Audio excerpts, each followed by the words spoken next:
ભારત પાકિસ્તાન વચ્ચે પ્રવર્તમાન તણાવની સ્થિતિને ધ્યાનમાં લઈને દરેક પરિસ્થિતિને પહોંચી વળવા માટે રક્તદાન ઝુંબેશ શરૂ કરાઈ।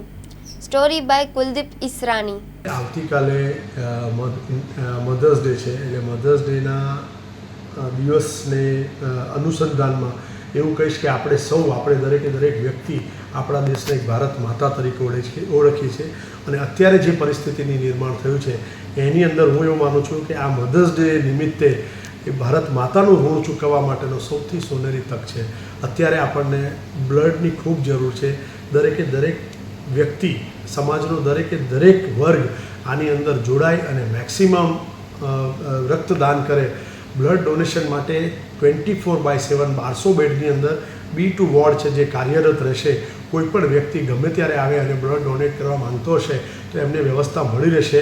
અત્યારે આપ સૌને નમ્ર વિનંતી છે, જે લોકો એલિજિબલ હોય, જેને પહેલું બ્લડ ડોનેશન કરીને 3 મહિના પૂરા થયા હોય, એવા દરેક લોકોને અમારી એક નમ્ર અપીલ છે કે ખૂબ મોટી માત્રામાં આવો સિવિલ હોસ્પિટલ અને રક્તદાન કરો।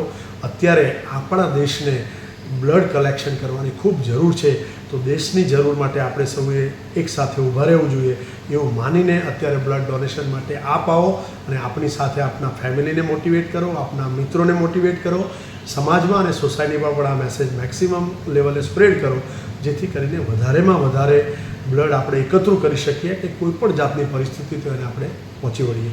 ફરીથી યાદ કરાવીશ કે આવતીકાલે મધર્સ ડે છે અને આપણા માટે આપણો દેશ એક ભારત માતા છે જેને અત્યારે જરૂર છે, તો આપણે સૌ સાથે મળી અને આ એક સરસ કામમાં આજનો આવતીકાલનો દિવસ જો આપણે સેલિબ્રેટ કરશું તો મને એવું લાગે છે કે અત્યારના સમય પ્રમાણે સૌથી યોગ્ય રહેશે।